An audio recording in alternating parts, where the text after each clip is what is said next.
morning, everyone. Thank you for joining us from across the province. We are glad you are here. My name is Rochelle. I'm happy to introduce today's content and today's instructor who you will love. And while this topic is all about digging in on managing our time as a leader, you are going to feel not just bogged down with tips and tricks. You're going to be inspired by what Carrie has to share today. And before we let her get so deep in the content, we want to get a sense of who's out there and where you're tuning in from. So please tell us, where are you joining us from today? Be brave and go ahead and use that attendee chat on the left side of your screen. If you can't see that chat, you'll notice you have a little arrow pointing to the left side of your computer at the top left of the screen. And so you'll be able to expand or collapse the attendee chat based on that arrow in the top left. I want to point that out to you so you get familiar with it. And I'll let one or two of you go ahead and use the chat to tell us which town you're from. And that gives me an idea. Oh, good. Candace, welcome. Thank you for finding the chat. A couple of you, really appreciate that. And then you'll notice at the top of your screen, you have a couple options. You have a little button up top that looks like an emoji. So right above what you're viewing right now, there's the little emoji button. Go ahead and click on that. Show us if you're happy, you're mad, confused, applause. Give us one of those to show us where you know that button is. And because this is a one-way broadcast, Carrie doesn't get the chance to see your face. So your way of interacting with her and with the content is with using those emoji buttons. Look at this. Candace, you got this locked down. Way to go. Thank you for that. So at any point, you can interact with that, and it really helps with directing the content on where we're going and what is inspiring and what we want to go a little deeper in. You can also see at the top, you do have an area where you could ask a question. So should you type a question into that area, it will remain private, and we'll be able to see that behind the scenes and then direct the instructor to be able to address that question. And we'll leave some time at the end to go through those, the ones that we've gathered. So with that in mind, let's jump in and get a sense of who you're with today. You're with Workplace Education Manitoba, and our mission is to help people develop the essential skills needed for work, learning, and life. We live and breathe essential skills with that vision so that we can spread that across Manitoba, that every Manitoban is able to receive the training they need to reach those workplace, life, and learning goals. And this is really what they are. When we say 9 essential skills, how about an emoji if you've heard that phrase before? If not, this is how they break down. So we teach all kinds of content that touches on one of these 9, whether it be numeracy, and we have some awesome math teachers like Leah at the Interlake West Center. We have working with others, writing, continuous learning. Carrie, who you'll have today, is often teaching about thinking skills, oral communication, and so on. Now, those can be discovered in person at one of our West Centers, which are all over the province, or those can be discovered online, like you have joined today, by visiting weminterlake.ca. And I'll pop that address into the chat so that you can see what's coming ahead in October. And of course, we couldn't do this without funding. So we always want to thank ERSDC and Manitoba Education and Training, because they supported the development of this awesome curriculum today. And then the delivery and the programming gets funded through Human Resources Skills Development Canada and Entrepreneurship Training and Trade. So we're grateful for that.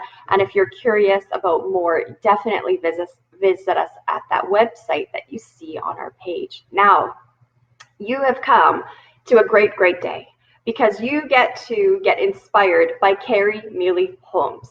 And one thing about Carrie that's so cool is she has a motto where she believes that curiosity is the foundation of learning, and learning is what helps us become who we were designed to be.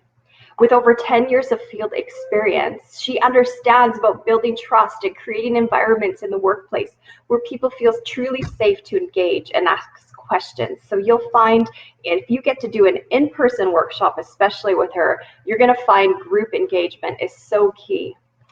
Carrie's constantly striving to build wonderment and wellness in others, and it's what excites her about her work and her life. She's a continuous learner. She has a background in broadcasting and production. So as it relates to our online classes, not only is she doing this online delivery for years already and connecting content through storytelling and real life experiences, but that background skill she has as a curriculum developer, essential skills practitioner, polished public speaker, corporate trainer, long-term wellness and yoga teacher, and certified civility trainer, they all come into the picture. So without further ado, I want to welcome Carrie to the screen. Come on in and join us. And folks, this is your chance to practice that emoji button. So let's give her a round of applause using that emoji of applause at the top of your screen. And Carrie, I yield it to you. Thank you for being here. Thanks, Rochelle. Thanks for your generosity. And thank you, everybody, for joining and letting us know where you're coming in from. That's always one of my favorite things, is to see where we're reaching throughout the whole province. And so today, time management, right? I was saying to Rochelle before we start, it's almost comical at this point that anytime I deliver a time management seminar or a webinar, something goes wrong where maybe it's the technology, maybe it's the non-technology, where it's like, oh my goodness, are we going to make this in time? And of course we did. And so thank you to everybody for being here, and Rochelle, thank you for being behind the scenes. So if you do have any questions or you don't want to post it in this public chat, feel free to use the question box area at the top of the screen, and Rochelle will be there to answer those questions for you. Now, speaking of questions, I have a few of my own. Today, before we get started, I wanted us to consider the following questions. So just give me one moment here. We'll pop those in. Oh, thanks, Rochelle. I want to know if you use a time management matrix. Now, some of the answers here: regularly, often, rarely, or never. If you want to just go over, bring your mouse over top of your answer and then just click on it. Okay, and that's, yeah, thank you.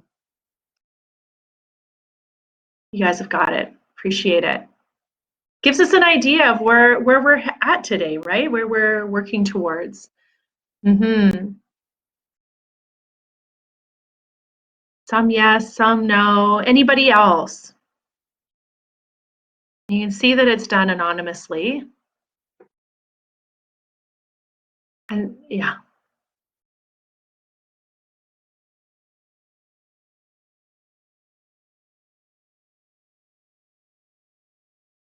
All right, thank you, everybody. Appreciate that. Another question. Michelle, you have that guy loaded up too?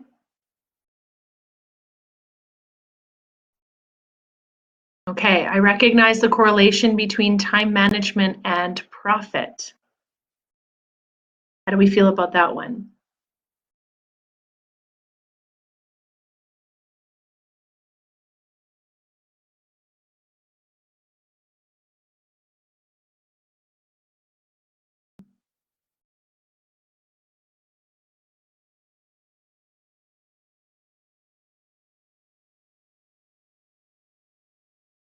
Okay, thank you. We have two more questions.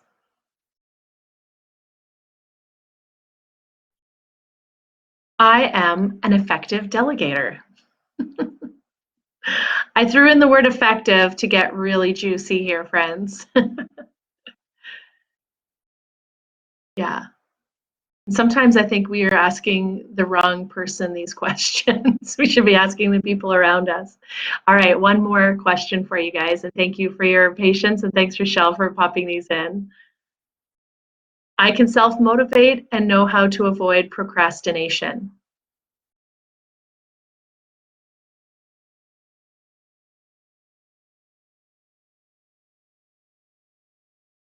Maybe there should have been a fourth answer. I'll answer that one later.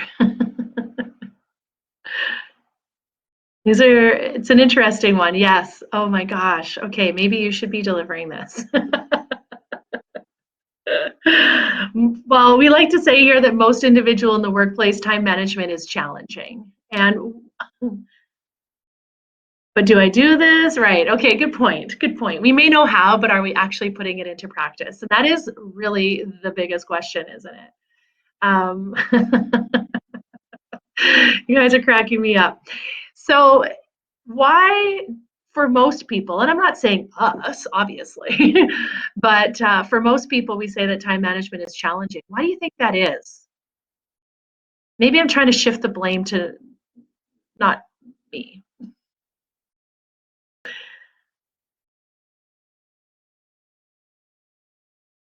Sometimes I think it's this pressures, right? Or that we're all doing more with less, especially since you know what started a couple months ago. Yeah, definitely information overload. We have stuff coming at us all the time, competing priorities. If you've ever worked in a place where you've had multiple managers or different departments that you're answering to, that can be really challenging. Mm-hmm. Good intentions, something about a road being paved. I don't know, I can't remember, but yeah, something comes up with higher priority, definitely. Yeah, or competing priorities. What if they're the same priority? That can be really challenging. So we're going to talk a little bit more about priorities in a bit, but this is a really good start. Thank you for that. You say that there's always so much to accomplish. Isn't that so true? Competing tasks, constant interruptions, looming deadlines. There's a company I was working with regards to time management, and this was one that they were dealing with quite a bit, was the constant interruptions. And one fellow had a great best practice, and if any of you have something that you use with constant interruptions, please pop it into the chat. But one thing he found really helpful was this red flag, green flag on his computer. He would just stick it up, well, one at a time, not both. So green was, yes, you can interrupt me, and red was, please don't interrupt me. Because there are some tasks, numeracy, that can cause us to be easily derailed if we're interrupted. I know that's true for myself, where there are times, especially with the working at home, and then there's people that live in my home with me and constantly interrupted. So I get to the point where it's actually my work that's interrupting my life, right? And so finding that balance, I close the laptop so that I'm not distracted. And I think this is my new epiphany, friends, that we have so many distractions. And I'm not just talking about the scrolling and Pinterest and all of these things. I'm talking about things that are distracting us from getting us to where we need to be. So time management, yeah, that's why we're here, right? Is to figure out what those distractions are and to minimize them. Because those constant interruptions are distractions. Some of them can be good distractions, though. I will admit that. And of course, deadlines can be really challenging, especially, let's go back to that before I go on. I'm getting excited here. Looming deadlines. The word timeline is coming to mind for me. It's like I'm receiving a message, right? But if we don't understand our timeline, those deadlines can feel like they're looming or that they're pressing. And I think that there's some wisdom in using a timeline and not just a deadline. Often we're feeling overloaded, and this time management turns into a crisis-driven way of operating. Earlier today, we were talking about HR professional practices and why do we not develop our talent, the people that are on our teams? Why are we often just hiring and not hiring the right fit? And I think that this is part of it, that we live in a crisis-driven way of operating. So many of us, and please forgive me, I know I preach on this topic a lot, so many of us are living in this heightened, see my hands are like shaking on purpose, a heightened state of emotion. Okay, now let's add in the pandemic, job changes, losses, overwork, the people in our homes, so many different things. What about if we had illness or diagnosis, or there's conflict in our home or with a coworker or with a friend, right? We are constantly in this heightened state. And then we get to the point where our time management skills are lacking, and it's really probably one of the things that we really need to focus on. Just like when we're stressed, what do? We do all of the things that we know we shouldn't do. We stop working out, we stop meditation, we stop eating healthy foods, we stop drinking water. And yet these very simple practices are exactly what we need to do. And this very same thing can happen when we're talking about time management and move into this crisis-driven way of operating. I am reading the mail. So true, though, isn't it? And I was talking with my cousin Christine on the weekend about this idea of that we're constantly in crisis, whether it's real or real to us, it doesn't matter. In fact, you've maybe even heard, I don't think I've coined this term, but I've adopted it, which is crisis porn.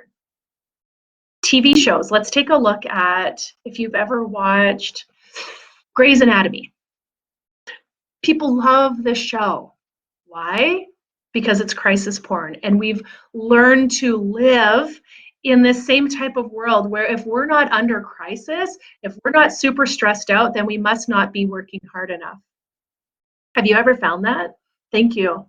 I'm seeing it with a certain tiny girl in my house where, you know, she has 20 minutes before the bus is coming. She's extremely organized. She's had her clothes laid out. I don't know where she came from, guys. It's not my genes, but anyway, lunch is made. Breakfast has been eaten. Hair is combed. Like she's ready to go. And yet it's like, oh my gosh, I'm not in a panic. So what do? I don't know how to handle that. Well, we're working on that because as a child, she shouldn't have that type of stress, right? As adults, we need to learn how to minimize that stress. And so you can see how certain topics like time management and stress management are completely tied.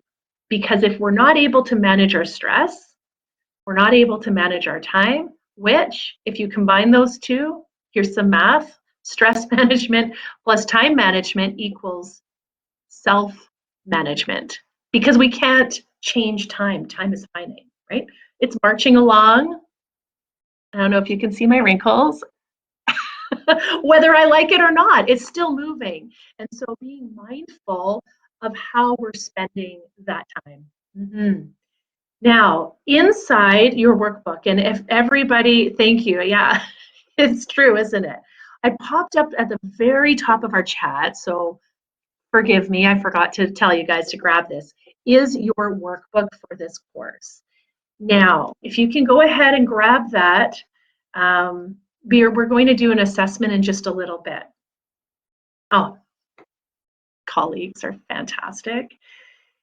It's all a matter of perspective. Just for fun, guys, humor me with this for a moment. In the chat, let's go ahead and take a moment to think of as many words or sayings, not words, but as many sayings or phrases or song lyrics that have the word time in them. We use this word a lot. So go ahead. I'm going to start us off. Oh. Rochelle, I was starting us off with time after time. Are we like the same person? Yes. No, we just love Cyndi Lauper. Yes, exactly. Age disclosure, 100%. Time marches on. Yeah. I say no man, but you guys know what I mean. No person. But that's the phrase, right? Time waits for no man. What else? Here's another age giver aware.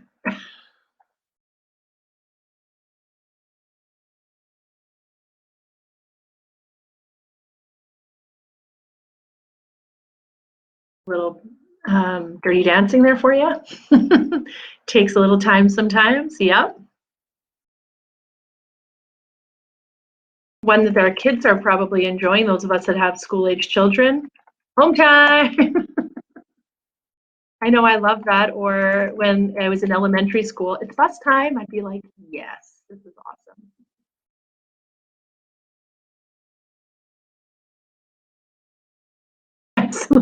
Yes, exactly. Time to eat, lunchtime. We use this terms, all these terms so often. I guarantee you, nap time. Thank you so much. Right? I'm thinking about it later. We'll see. We use time in our phrases all the time, don't we? Now that we've had this discussion, I bet the rest of the day you'll be listening for it. You'll hear someone use it. And it's kind of like when you get a new car and it's the only car you can see on the road. It's like, oh my gosh, I didn't realize that everybody else had a Mitsubishi RVR. that sort of thing. But yeah, think about it. It is a matter of perspective, though, and how we view time. It's interesting, like my mom was saying, she was talking with her sister-in-law. So I have an aunt who's 95. My mom is in her 70s, and I am not. And how each one of us views time, or like children at the beginning of summer, right? It feels like we have summer forever. But somehow, as we march along in the decades, all of a sudden summer is now 5 days long, and we have no idea what happened with it. And it's just interesting, those different perspectives. Like my aunt who's older says the days fly by for her. And then for, when we're kids, it seems like it takes forever. Now, when we're talking about time management in our workplace, it's about how we manage our daily tasks, isn't it? So it goes back to that quote about self-management. And know that we have a measure of control, even though our heightened state, the buzzing, feels like we're out of control often, or that we don't have enough time. But how we manage those daily tasks and workplace commitments, the truth is, it really is within our control. Now, the tools that we choose to use need to be the ones we find most effective. Okay, another analogy here. Nuts are a healthy food. Agree? Thumbs up, thumbs down? I think we're in this land where we're like, yeah, nuts are really healthy. They give us good fats, they have protein, we can get energy. And cookies. Okay, but what if you have a nut allergy? Are nuts then healthy?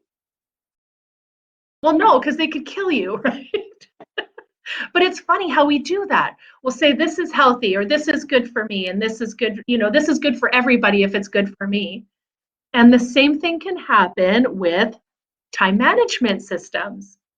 Now, what works for me might not work for others. Okay, so in our workplace, we had a meeting the other day. Some of us were calendaring in a journal book. Some of us were using our laptops. Some of us had our phones out. And really, we have to go with what works for us. So my question then, friends, what do you find to be effective, an effective tool for time management? What do you usually use?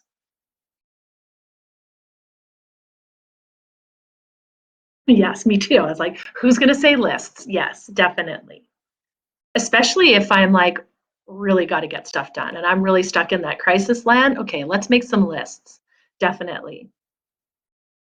Personally, I'm the phone calendar lady. And then I had a moment the other day.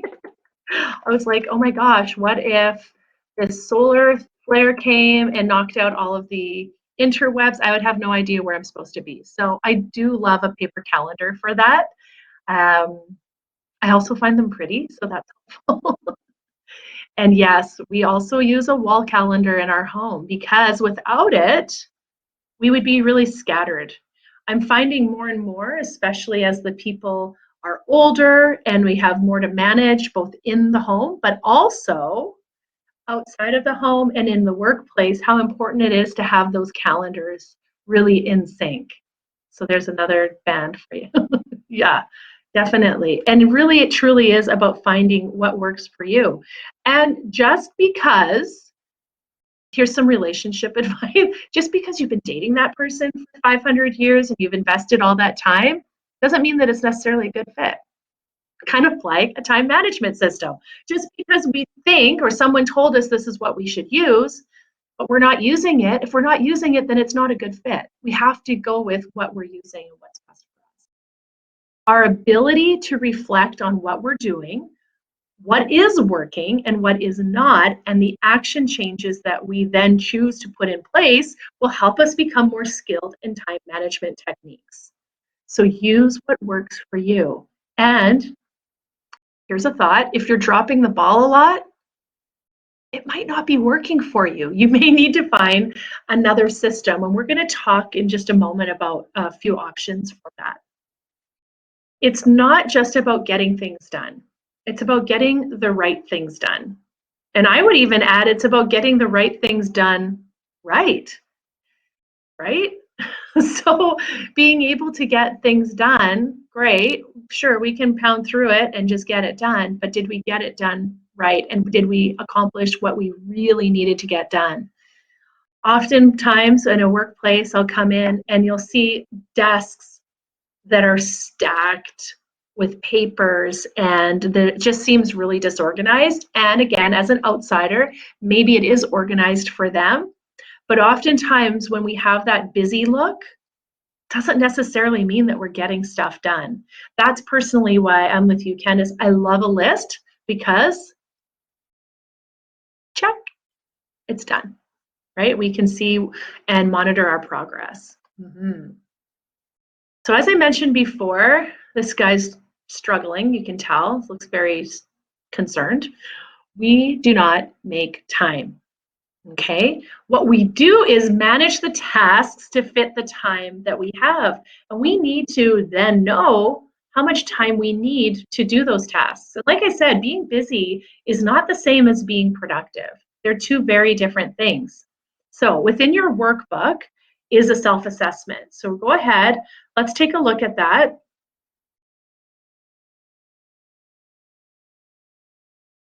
And you will find it on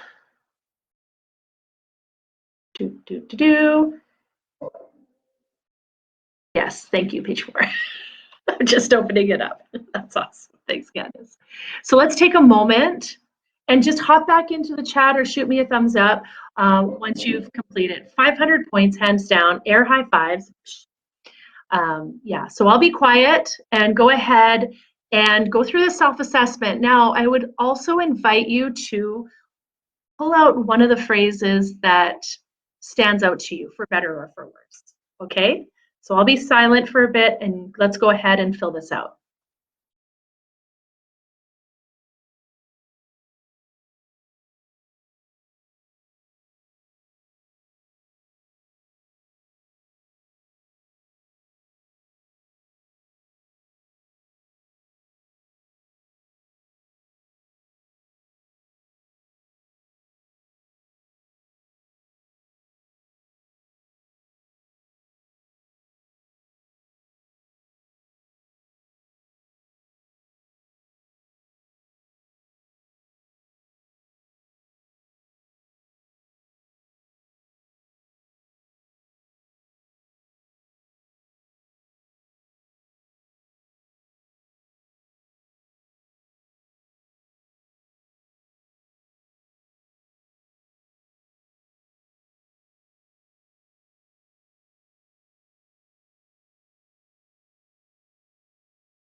Hey friends, do we still just need a few more minutes?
All right, if you're not quite done, that's okay.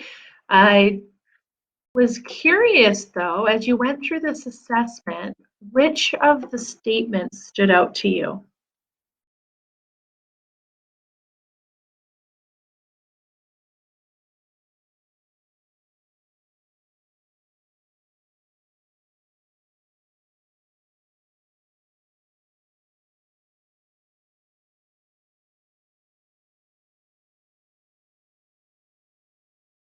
One that I'm working towards incorporating personally, which is challenging because I am easily distracted, is checking emails and voicemail every day at specific times. I'm finding that I'm easily distracted by the letter, the envelopes that pops up and whatnot. The ability to say no, I agree with that too. I'm a yes person.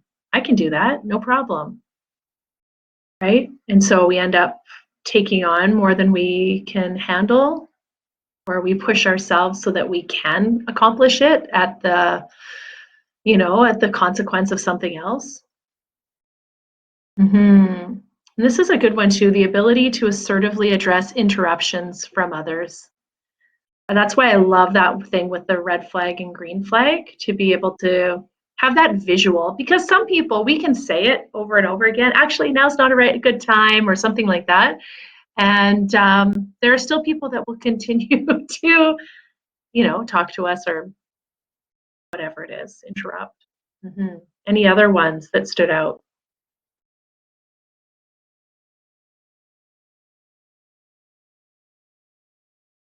Some of them, it's like, do we even want to crack that open? I'm aware of my time wasting bad habits. Sometimes those time wasting bad habits look like good habits in the sense like, well, I'm just checking my email.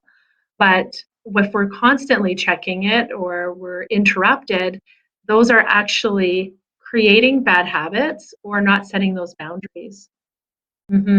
I like that idea, the ability to address or modify bad time waster habits. Now, I'm a scroller.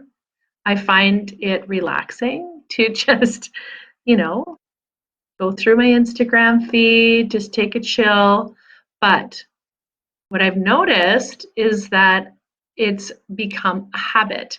So instead of it being, an occasional practice, I'll be looking at my phone, and just scrolling without really getting a whole lot from that. Like, what is that doing for me? And so in my mind, I'm like, well, it's giving me an opportunity to relax and to breathe. But you know what? I could sit with my eyes closed and eliminate some of those visual distractions and just take a moment to breathe. And again, I think I have to write a book on this, guys. Self management, time management, and stress management, right? All right, moving along. Have you guys seen this before? Yeah, okay, good idea. Short chapters. Obviously, it'll be in bullet points. Um, Dwight Eisenhower said, what is important is seldom urgent, and what is urgent is seldom important. And the first time I heard that, I went, huh? Oh, say what? And then I found a picture. Can you tell what type of learner I am? Kinesthetic visual learner here. And I went, oh, this is what he's talking about. So important and urgent, this is a necessity. So this is a great time management matrix. Stephen Covey also adopted the very similar thing to help us organize our priorities. So important and urgent is something necessity. That's why there's a fire there. So we're putting out fires, which I almost had to do yesterday because I left the element on. Anyway, that's a different story. Because why? Oh, because I was late. Anyway, so important and not urgent are those things that are valuable, that are quality. So they're not urgent, but they're still important. And so that's what I love about this is being able to recognize important, not important, urgent, not urgent. So let's take our eyes down to not important, but urgent. It would be deception, the blah. And then here we are, not urgent, not important, or time wasters. Okay. So what does this mean? Let's get some more information on this. So we'll look at it in this way. The do now, the fire, emergencies, complaints, crisis, demands from superiors or customers, deadline-driven tasks, things that are due now, meetings and appointments, reports and submissions. So we want to prioritize this according to their urgency. And that's where I'm with you on the list, right, Candice? Like making those lists can help us to recognize what's urgent, what's important. So we're going to do those things first, do first things first. Then the second one here, under important but not urgent, these are things we're plan to do. So planning, preparation, scheduling, researching, investigating, these things are super important, but they're not fighting fires, right? These are things we can plan. Building relationships at work, team building, anticipation, prevention of problems. So if we worked on this not urgent but important, it might actually, right, wait for this, help us to diminish the number one, the do now. So if we're planning and we're using, that's why there's a diamond, because it's a quality and a value. So if we're doing those things, it might help us to minimize our emergencies and our crisis. All right, not important and urgent, reject and explain. So these could be things like trivial requests from others, interruptions and distractions, pointless routines or activities. Guys, this means digging deep, doesn't it? And it really means to look at what we're actually doing, not just what we think we're doing. Kind of that idea of the busyness doesn't mean productivity, okay? So here in this not important but urgent, which almost seems like a confusing statement, but let's dig deeper. Examine requests from others. Are you the right person? So some of us said earlier, like saying no, this can be really challenging, but are we the right person to handle that? Do you have the time? Should the person asking for your help actually be doing this themselves?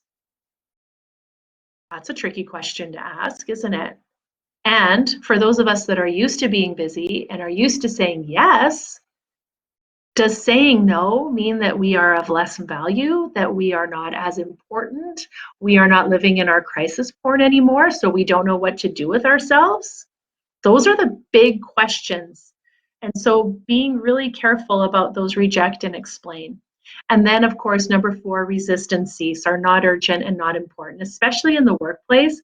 Texting, net surfing, buying clothes online, excessive cigarette breaks, taking up cigarette smoking so that you can take excessive breaks, inappropriate chat, gossip, social communications. Now, not only are these not urgent, not important, they're super ineffective and can be damaging to your reputation.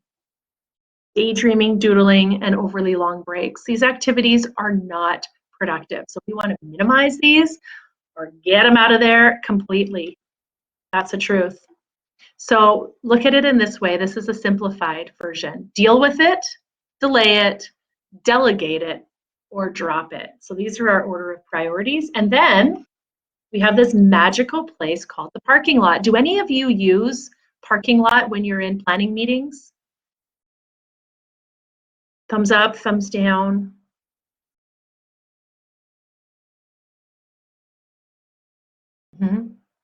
The parking lot can be a great place for those things that are important but not urgent, and things that we can just put in the parking lot. We'll get to it later, but it's still important, so we're going to put it in a place. We're not going to forget about it. And this can be really a helpful thing, and it's funny to hear it being used in a meeting. We're going to put that in the parking lot, but then we're all on the same page with the language, because what it's saying is, hey, Carrie, great idea, not really the right time. This is an important thing. I can see that this is important to you. Let's put it in the parking lot. And for some companies, they actually will have sticky notes with the parking lot and put it up on the wall so that we don't forget about it. Or there's a myriad of ways of addressing the parking lot. Excuse me, but it is an important thing to have because it says to our team, I'm hearing you, I'm listening. Let's get to this once we finished with our first priorities. Kind of cool. So one of the first questions I asked you was, what is the correlation between time management and profit? What would you guys say it is? I know that some of us have considered this and understand that correlation, right, between time management and profit.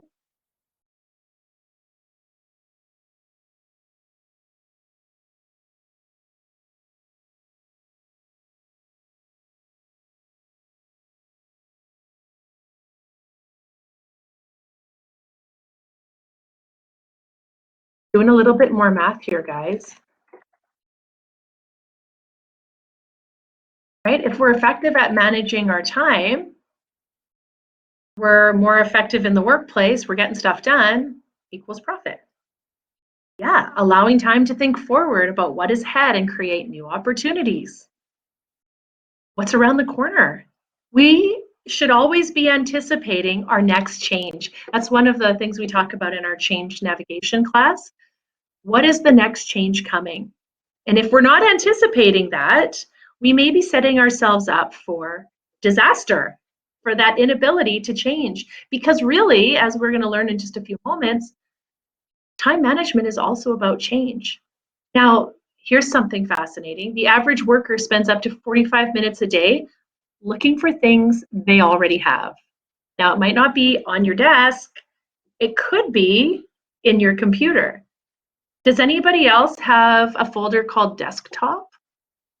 So that when the desktop, it's like a junk drawer, right? Take everything off the desktop so I don't have all these icons staring at me, and I throw them into the desktop folder. Not effective, or less effective. It is effective in the sense I can see my background now, but the truth is, when we fail to manage that type of stuff, like our files, it puts us in a place of inefficiency because we're wasting time, and this is decreasing our profit margins. We already have the things. Why are we spending that much time looking for them?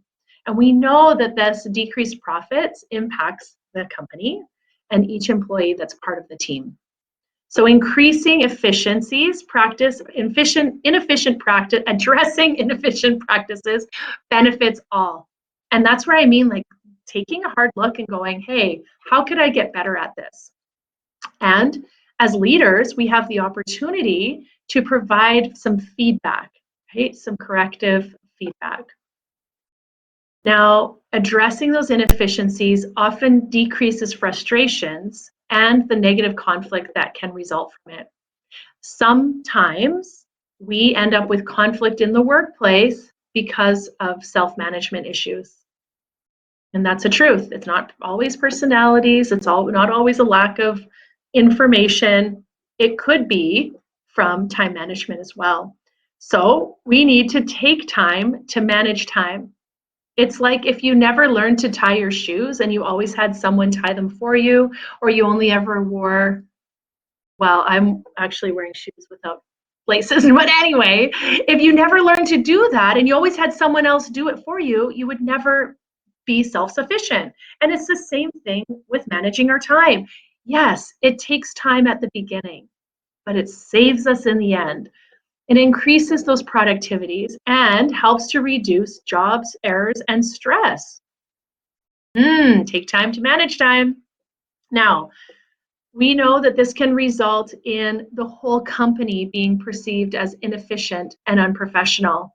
I'm sure if you took 5 minutes, you could think of a company or a place of work that you've been into as a customer, whatever, where you can just tell that they have some inefficiencies. And it really can leave a distrust. It really starts to sniff at distrust when we see those inefficiencies, or we can't rely on them for on-time delivery. It can be really damaging.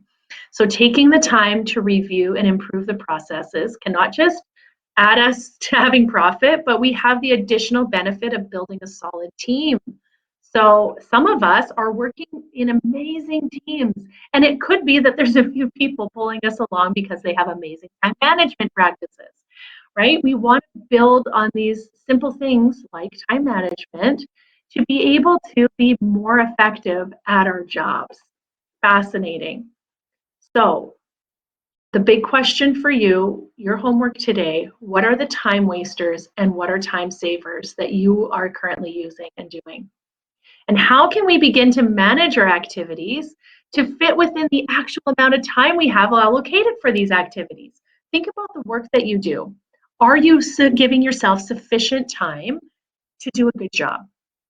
So we said earlier, we can get the job done, but are we getting it done right? And being honest with ourselves and the amount of time that things take. And it's about getting control. We know what we need to do and when to do it. Friends, these are simple things, but for a lot of us, they can be a struggle depending on the stress and the types of day-to-day challenges we have. And I'd like to say that sometimes that stress is self-induced from lack of time management skills.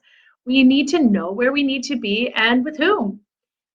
Feeling like we have a feeling that we know what's actually going on and creating that balance in our lives. I love this image, and I feel like it represents a lot of what happens in the workplace, is overwhelm. Is it possible that good time management skills can lead you to actually having more time? Yes, and it doesn't mean just because you're not living in your crisis land that you're not a good worker or that you're not valuable or you're not important. So we can separate that mindset that if I'm super busy, then I'm super needed and I'm super valuable. How much more effective would you be, though, if you had those good time management skills and could still get your work done?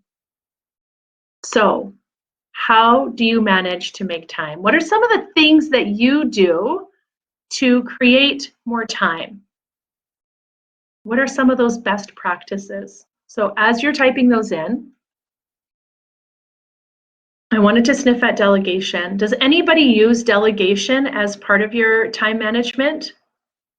To be prepared, thank you. Definitely. Anybody else?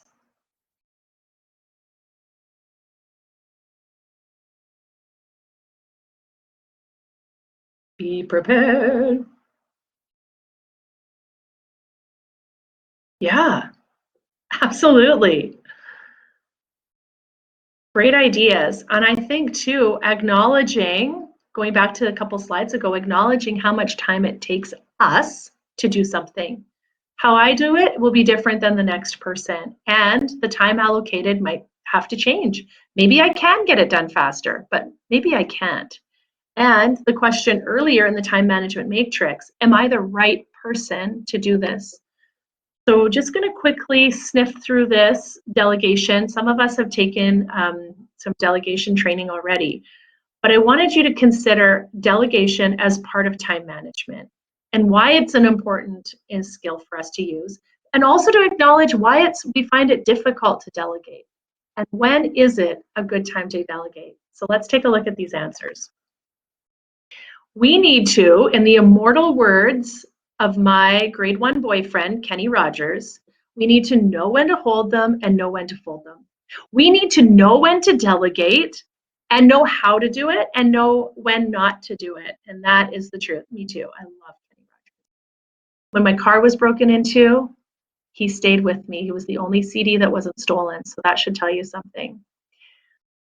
We delegate when the task offers a training opportunity, okay? Think of it as training for the people on our team. when they have more knowledge or experience than we do, when it's a recurring task and people need to be, as we just heard, prepared. And the task is of lower priority and we have higher priorities to take care of. We need to know the project's timelines and deadlines. They're both of those words together. How much time is there? Is there time to redo the job if it's not done properly the first time?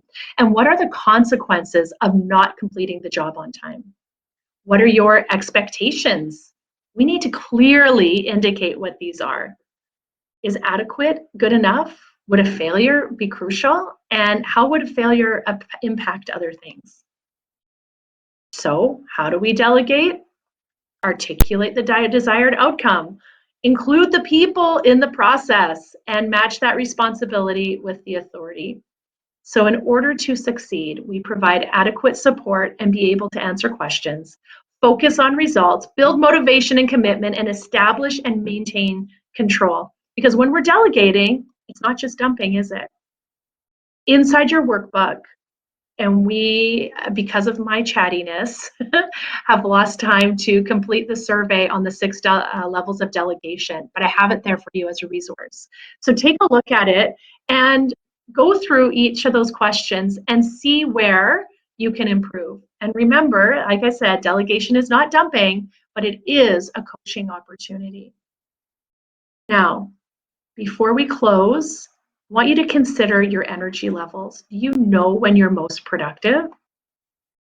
And like we said, being busy is not the same as being productive. And in the words of an electrician, we really don't want to be using extension cords as a permanent solution. So be mindful that you are not using extension cords as permanent solutions, that you're putting in the right type of work and understanding how you can be more productive. Look at this, facts. Thanks, Rochelle. So, do you organize your day so that your busy work is productive work? Make sure that we're aligning those difficult tasks with our energy levels.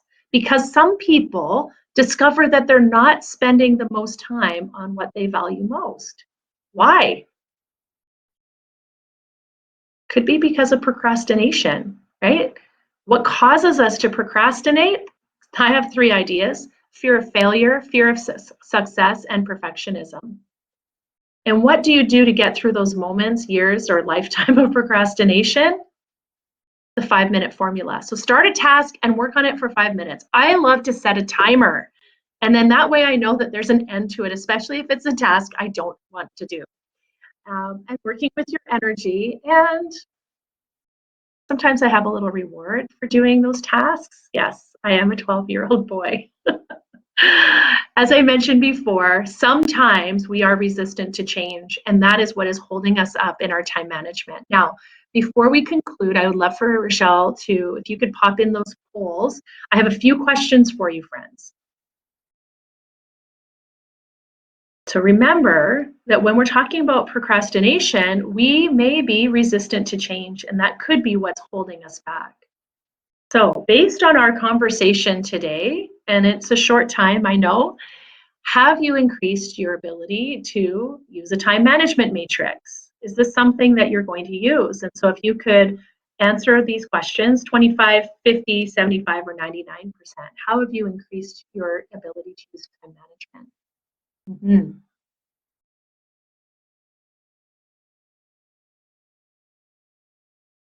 Inside your workbook, please use this as a resource, friends, especially since really we could have spent more time on this. Use it as a resource. There's a lot of great information I've plunked in there that we maybe didn't have the time to dig into deeper. And if this is a topic of interest or something that you see in your workplace that could really use a strong conversation with, this is actually part of a 3-hour half-day session. And so we come in and we talk about some of the challenges that you're facing currently. Okay, our next question. Thank you for answering, everybody.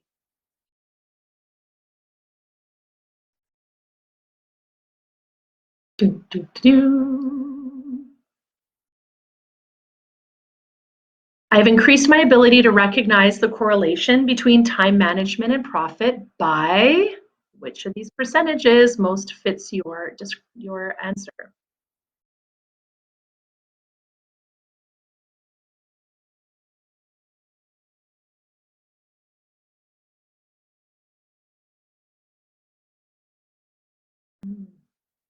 Thank you.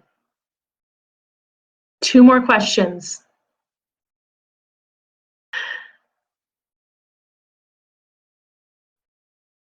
I've increased my delegation skills by, and again, you will have more time in your workbook to go through this and the delegation self-assessment. My biggest hope with delegation is that you see it as a coaching opportunity. Yeah. Thank you. And the last one, I've increased my ability to self-motivate and have new strategies to avoid procrastination. Part of it is acknowledging why we're procrastinating. Are we afraid of success? Are we afraid of failure? Could it be something else? Are we distracted? There's my other book too. I got a few books on the go, guys. What am I distracted by? Okay, thank you. Thanks, everybody. Appreciate that. So before we completely finish, I want you to know that any step you're taking towards increasing your self-management, because that's what it is, feel good about that. Celebrate those successes because it brings us closer to our long-term hopes and dreams, okay? So this is a little fuzzy, but an action plan can be really helpful. Things that you want to accomplish in the next 6 months, how do you plan to accomplish it? And 2 things you've been putting off. We are the masters of disguises when it comes to our weaknesses. And so I invite you to dig deep and to consider, what is it that you've been putting off? Why have I been putting it off? And how am I going to accomplish this? There's no such thing as time management. There's only self-management. So thank you for joining today, everybody. You feel free to pop into weminterlake.ca for more information. Check out our West Center. It's open. So make an appointment and come on down. Take care, everybody. Be safe.